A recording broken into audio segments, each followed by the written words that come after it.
Hey guys, welcome back to my YouTube channel. So this is the first live stream that is happening, which is pretty exciting.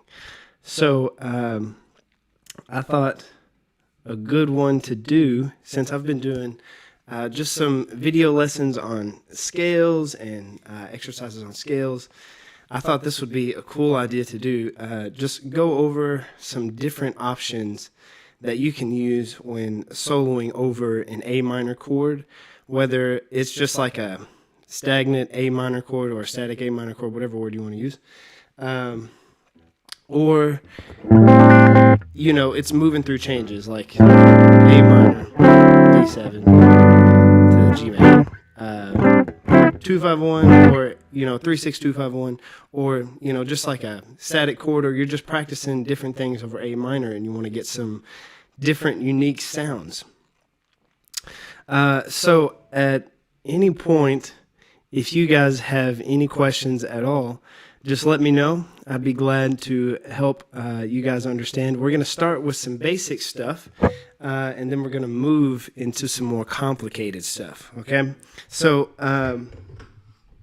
we're not going to get too far out there, but we are going to get a little bit out there. So, and this video will be uploaded later on YouTube. So if you have, trouble keeping up, then just review the video later, and you can always take notes and this, that, and the other. And I'm going to show you guys how, I might approach some of this stuff. I see that Logan Bishop is on here and Debbie Murray is on here, which is my mom. She is awesome. So I appreciate you guys. Thank you for tuning in. Feel free to comment, leave a like, share, whatever you want to do. So what I have right now is just a little bit of a backing track that just stays on an A minor. Sounds like this.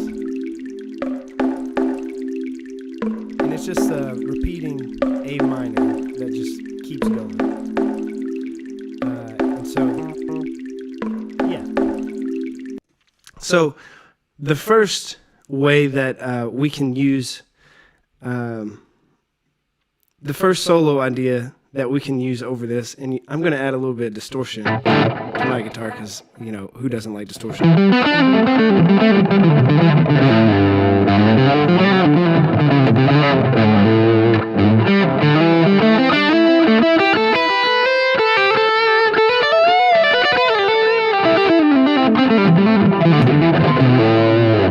Sorry, I kind of got off track there a little bit. Anyways,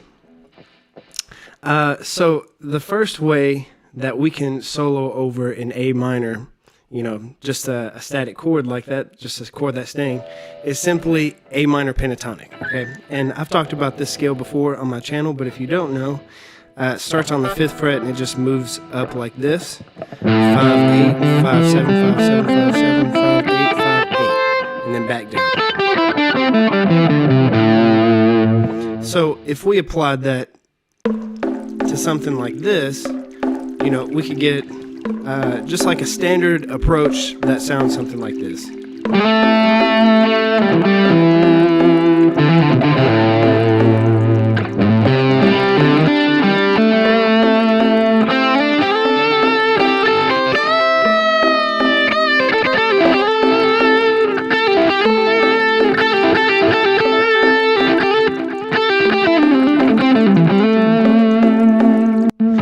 Just a simple standard A minor pentatonic approach.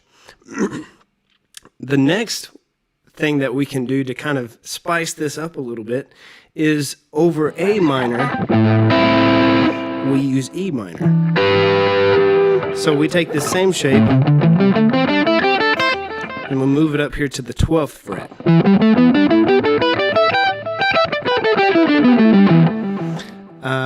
And that would sound something like this.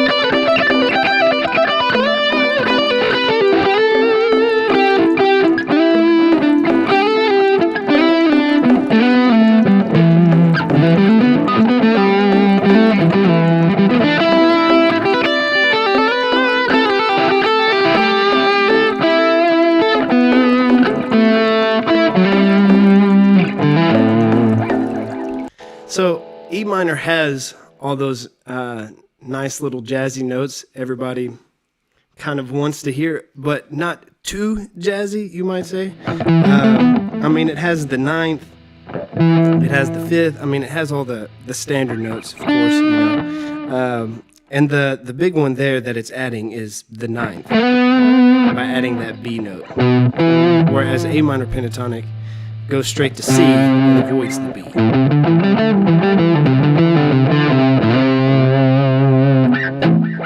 So the next one that we can use is B minor pentatonic, okay?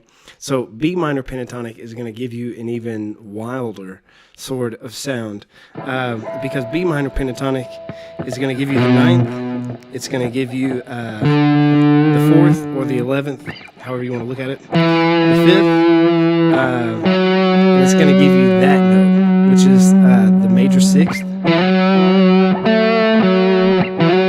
And so you get the ninth, and you get that Dorian sixth note.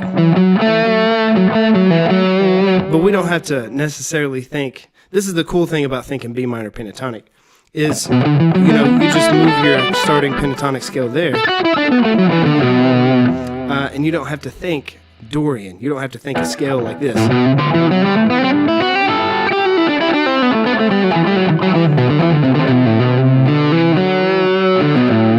Because that's so much to think about, you know, so many notes in there to think about scales, and why not just use what you already know, move it up the neck, and then it's simpler. You get the Dorian sound without all the Dorian thinking, I guess.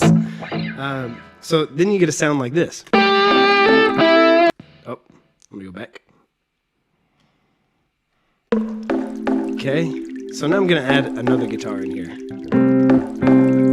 just for a little bit different sound. Change up the backing track a little bit.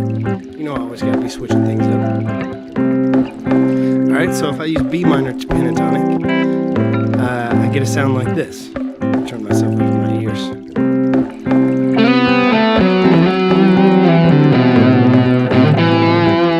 A little outside, right? So this is one you gotta be careful with because you gotta know where you are. You gotta know where the A minor is a little bit. What notes you're going to land on.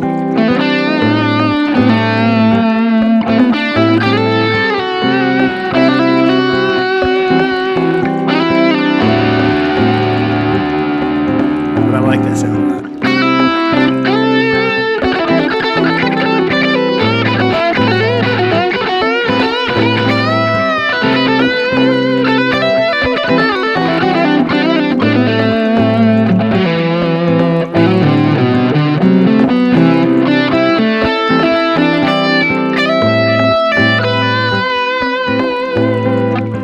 So you get all these like different unique tensions, you know, and you have to be careful about how you use them, but it's all in just learning and sitting down and doing a little backing track just like I had playing, just a big A minor playing, and then experiment with the different sounds and learn what sounds sound good, what sounds sound bad, and how you can make the bad sounds sound good and the good sounds sound better, I guess.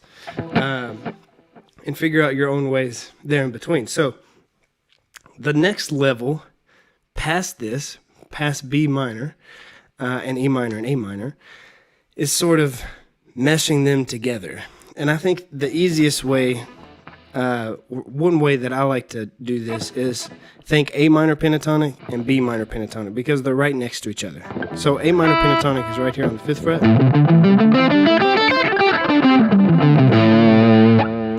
B minor pentatonic, 7th fret.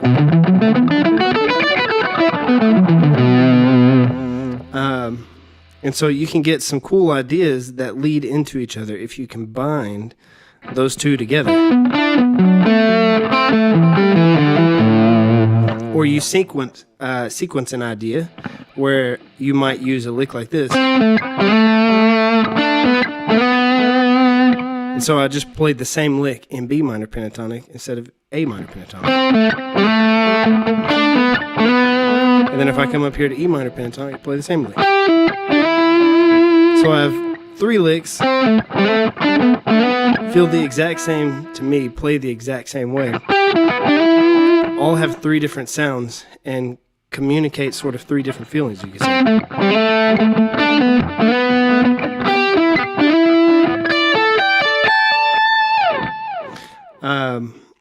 And that's like a super cool idea to use. You know, if I put back on this backing track again, I'll start in A minor pentatonic, work my way up to B minor, and then I'll go to E minor.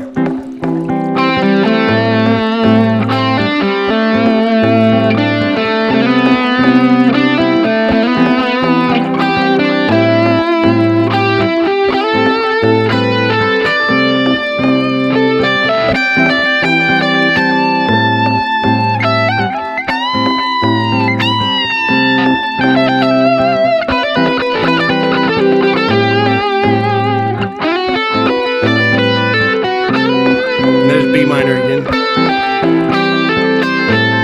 There's A minor.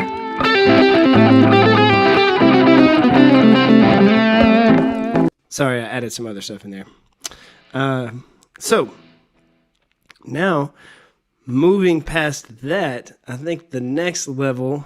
So right now, everything that I've done has all been pentatonic, except for that last little thing. I couldn't help myself. Okay, so everything that I've done so far has been pentatonic. So I've started with A minor pentatonic, taken that same shape, moved it up 2 frets for B minor pentatonic, taking that same shape, same fingerings, everything, moved it up to the 12th fret for E minor pentatonic, and then I've just experimented with different notes and different ideas within those few things. Well,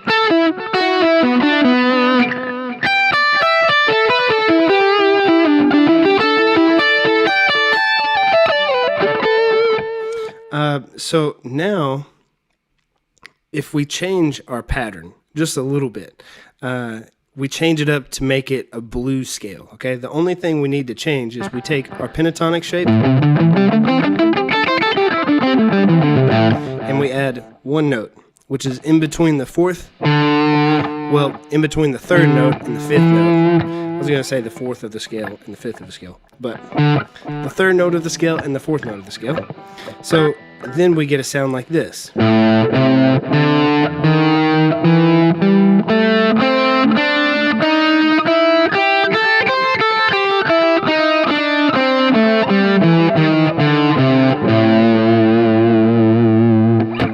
And that's where, you know, you get this sound like... That's a sound everybody plays all the time. So now... Well, my bad. I always forget to hit... always hit the wrong button. Okay, so now we take our same backing track and we put that blues note in there.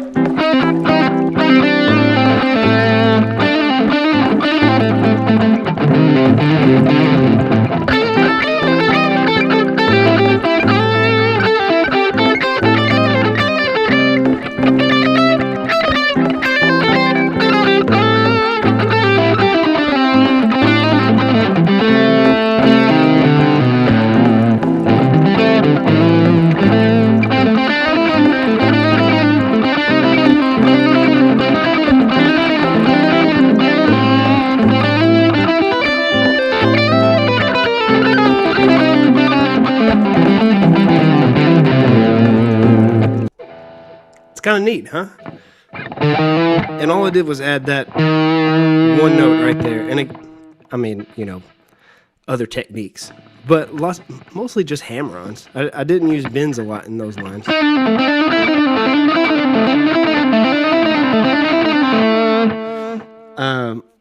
So, pretty simple stuff. Now, if we take that same blues scale, I'm going to take a drink of water real quick. If we take that same blues scale and we move it to all 3 shapes now, B minor blues, E minor blues, you know, we also get way more sounds. Man, I keep hitting the wrong button. So let's go back, see what that sounds like.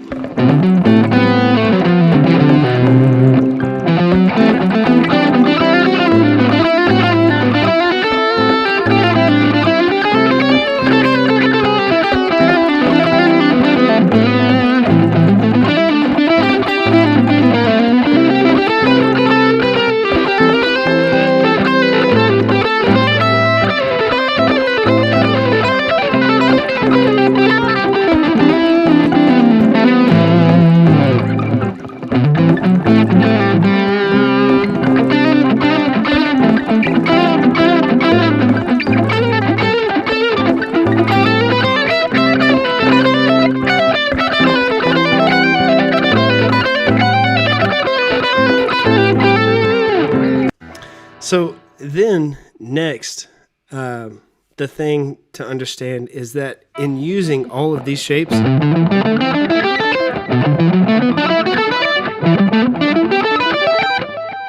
what I've actually done is outlined a G major scale.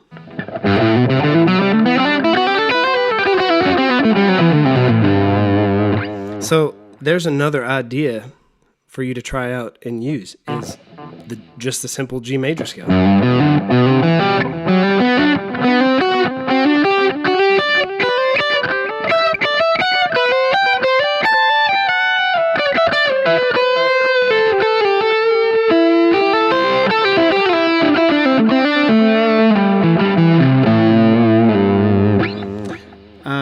And there's all kinds of lines that you can yield from the G major scale. I mean, the possibilities are pretty much endless on that kind of thing. Okay. And as you can see, for one chord, there's tons of possibilities.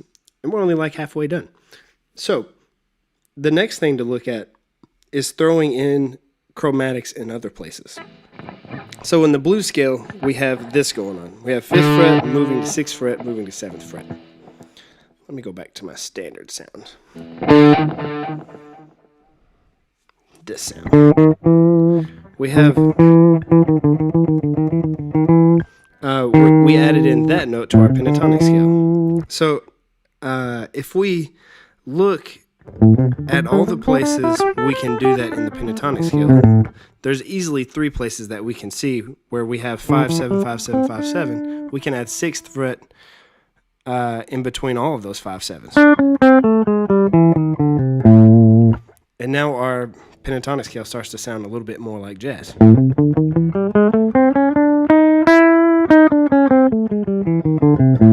And really we could throw notes in between all of the notes.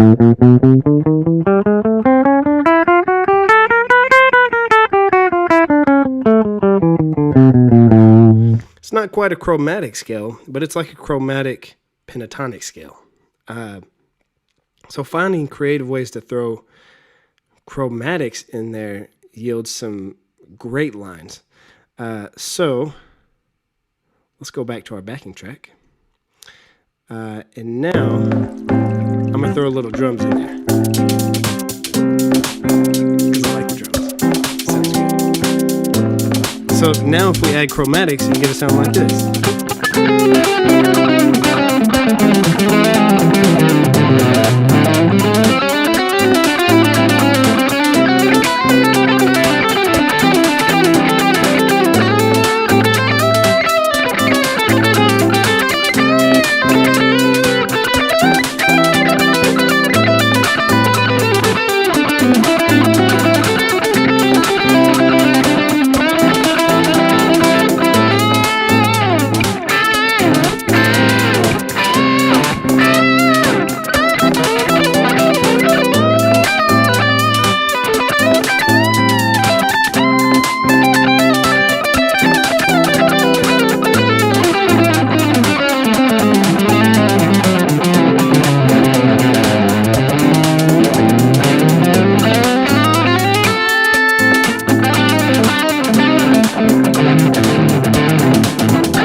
So you get some super cool lines by using chromatics. That's a very like modern sound, but not super modern. I mean, I'm not going to say I'm hip, but you know.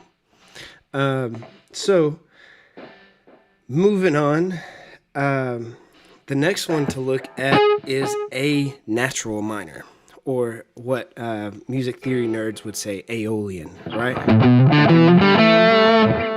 Let me go to my standard sound.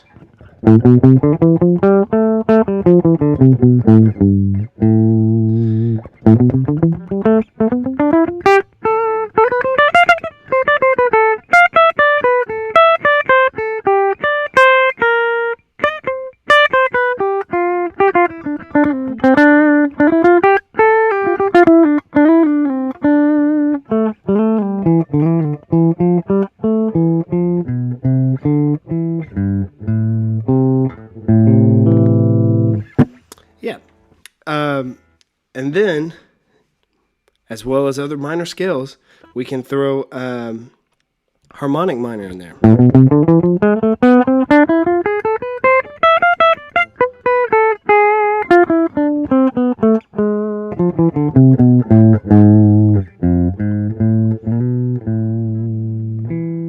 But then we get that minor major 7. Super cool sound.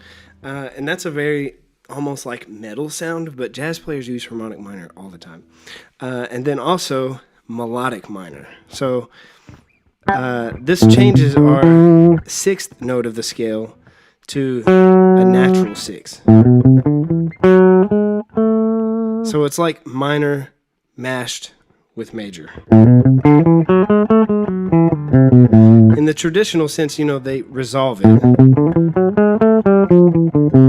and come back down natural minor. But a lot of guys nowadays, and for a really long time, just play it without resolving it.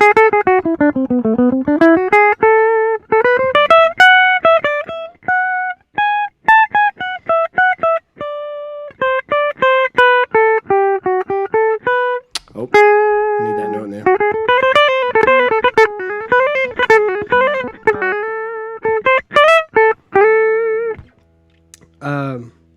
So let's experiment with those sounds. So here we go. Let's go back to our metal sound. Maybe not metal, fusion sound. That's a better word. Fusion. So let's take natural minor first.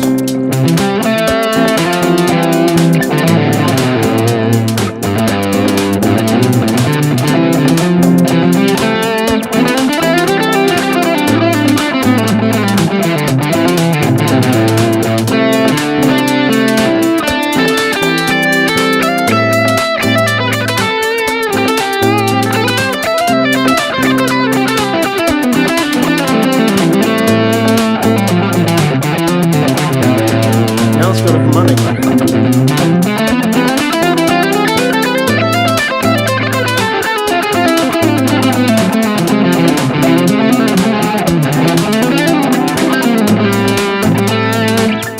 And I went to the 7 there, kind of resolved back.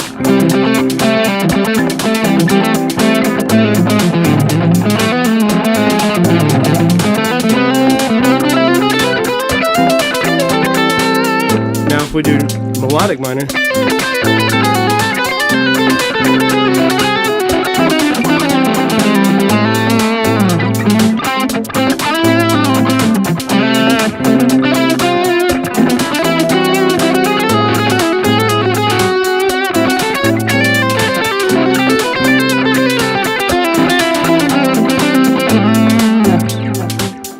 so lots of crazy sounds in there, right?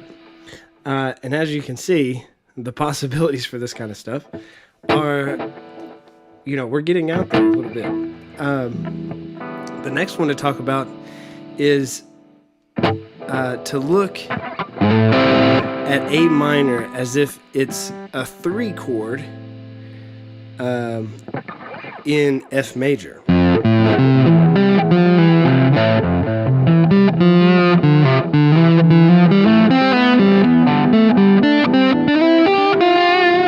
So now we think F major along with our sound, and then we get.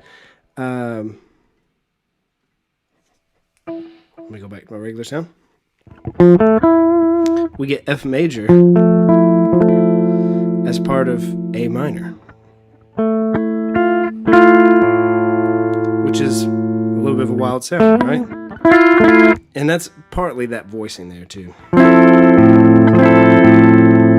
So it's more like F major 7 over A is what we're outlining then, instead of A minor.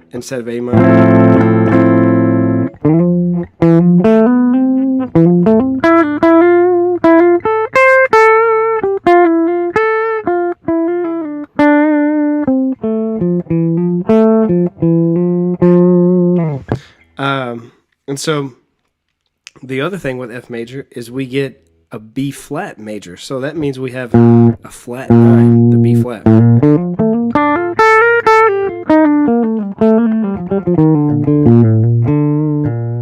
which is another wild kind of sound. So let's hear what those sound like a little bit. Go back to our regular sound. Okay. All right, so if I start outlining F major,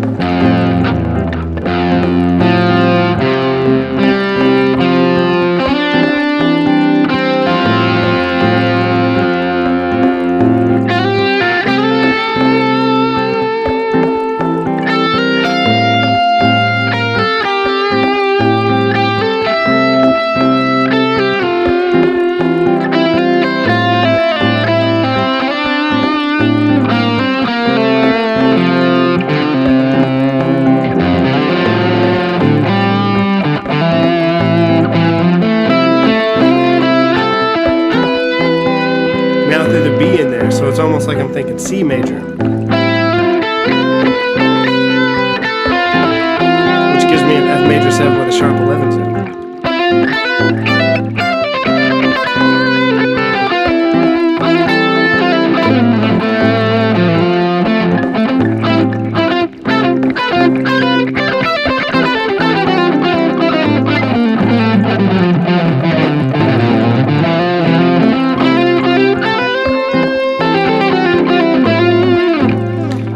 And then also the B flat major 7.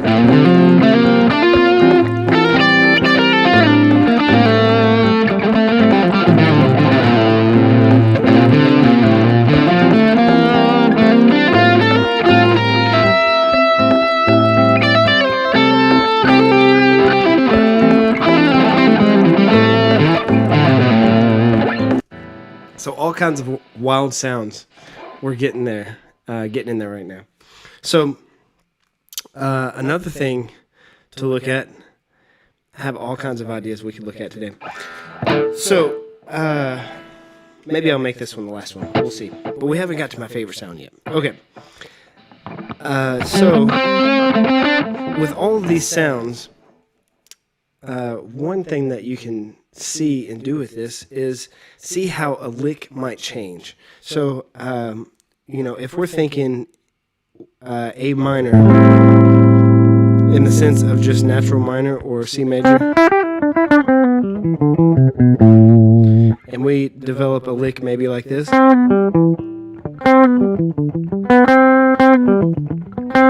and then we decide we want our lick to happen within the key of G major instead of C major. Actually, that would totally work across both keys.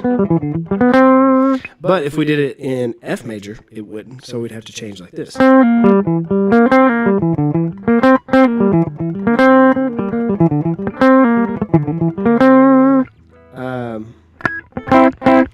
So it's just kind of a cool thing to see how a lick can kind of evolve if you think in multiple keys happening for one chord. If I'm thinking an idea like this, and I'm moving within the scale, and I'm going within F major, but then, I come back and I decide I want to do C major, then my lick's going to change to be like this.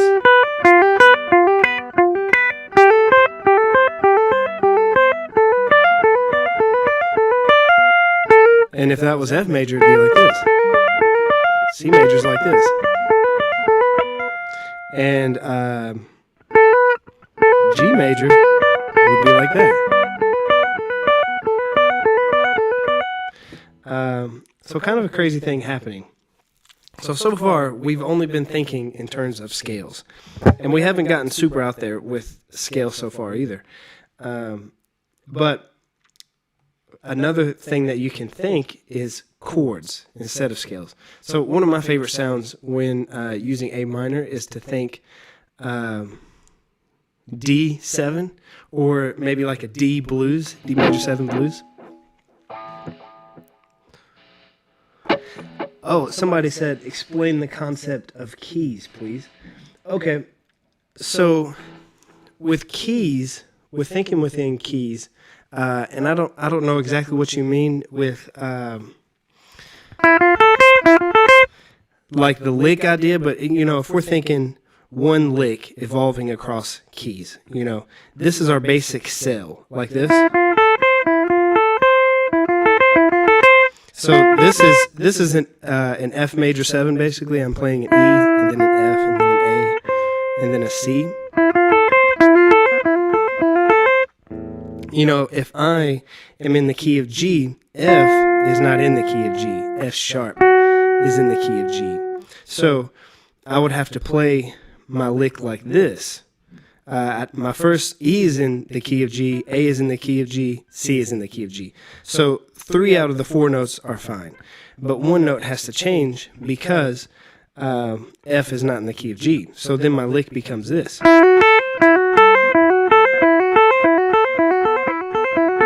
So if I'm thinking within the key of F major, here's my lick. If I'm thinking in the key of G major, my lick has to change.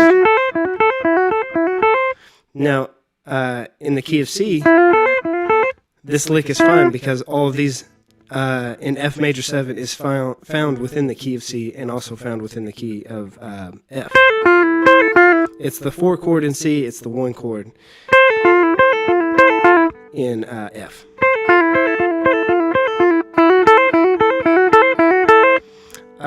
And then, you know, same thing if you're taking that same idea up or any of your ideas.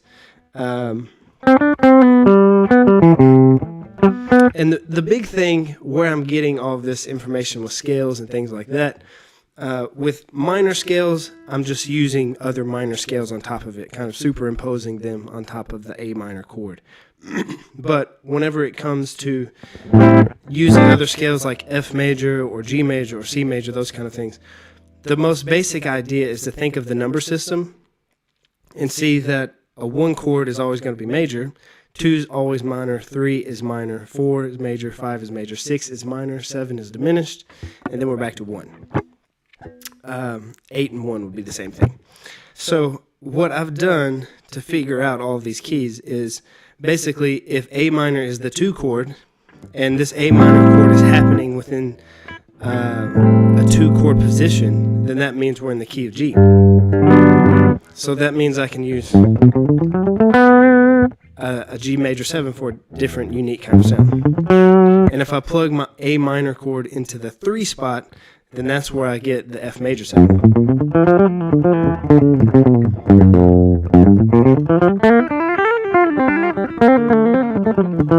Man, that was a little sloppy.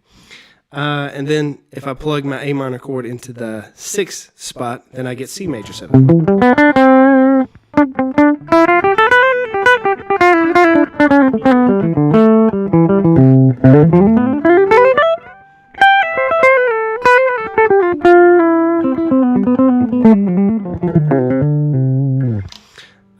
So that's kind of where I'm getting all of these keys and transforming a lick. But if we think about this within chords, you know, if we think chords while we're moving across these. So this A minor 7, let me take another drink of water.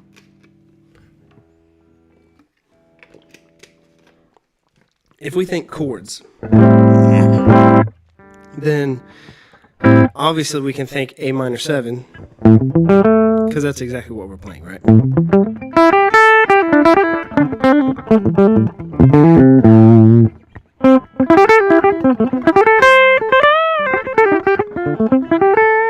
Wow, that's kind of sloppy. Anyway,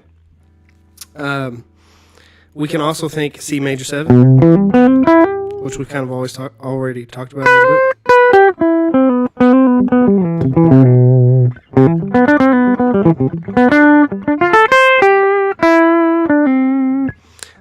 We can also think E minor 7, which we kind of already talked about with. So we could play E minor 7 over that.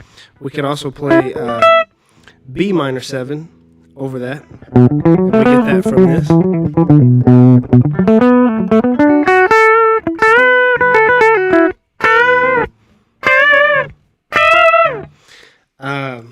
But one of my favorite ones is to think D7. So think of the A minor 7 as part of a D.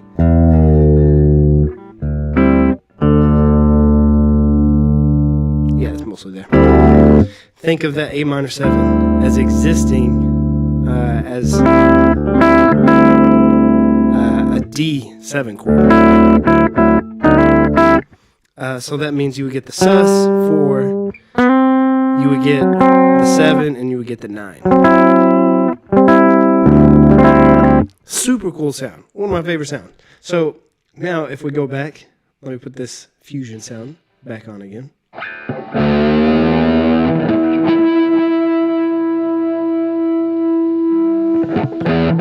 And now I play like I'm thinking D7.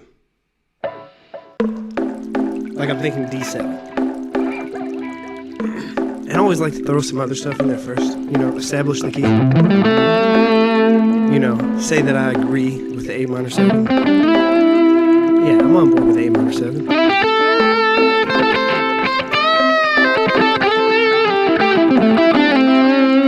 You know, outlining some A minor 7. And then throw in the D7.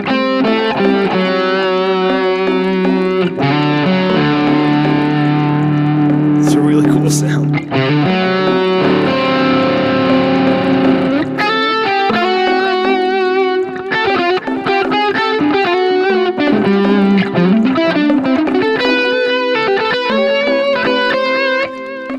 Hit a C sharp, my bad.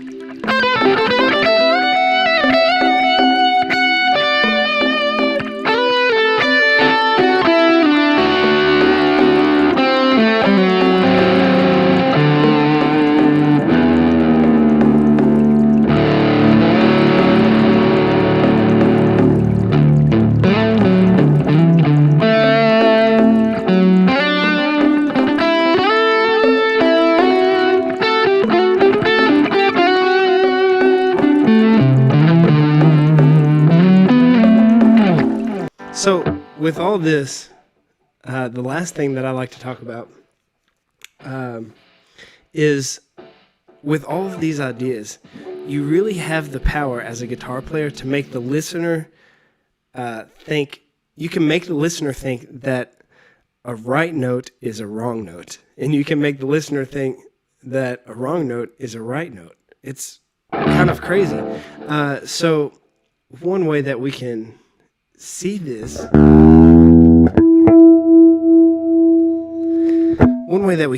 is if, like, we start thinking of F major again. We encounter the 4 chord in F major is B flat major 7.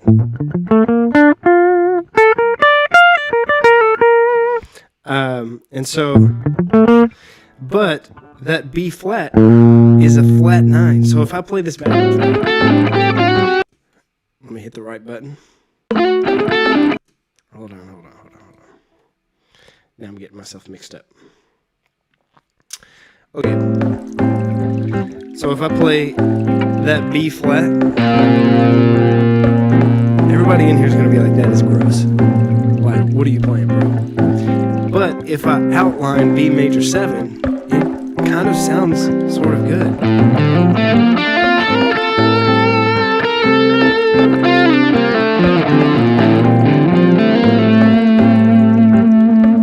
It's a different sound. It's sort of an outside sound, but it's not a bad sound. Because people like major chords. Now here's another, that's an instance of how you can make a bad note sound good. Here's an instance of how you can make a good note sound bad. So if I play the 5 of A minor 7, it's an E. Everybody thinks that note sounds good. It's not a note that, like, you feel like I need to resolve. It's not like the 4th. If I just play a bunch of lines where I'm landing on the 4th, everybody's going to be like, please resolve that. They're going to attack me or something. Because their ear's going to be like, okay, I hear that. Please go home now. And they're like, right? The 5 is the kind of note where you're already home. It's not bad to play the 5.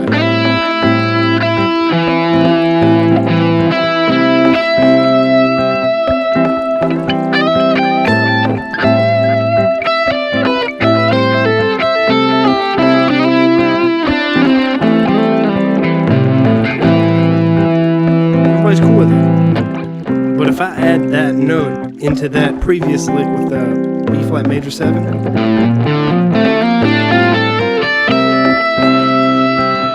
all of a sudden it's like, ooh.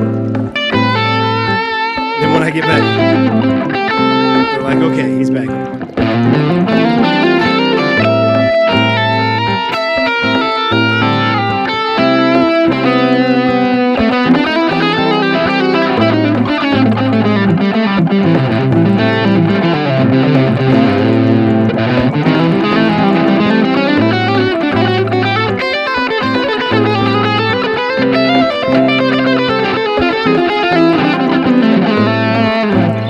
And I just played a little harmonic minor there to finish it out.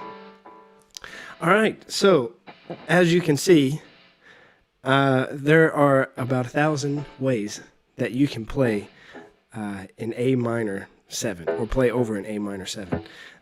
So take some of these ideas, run with them.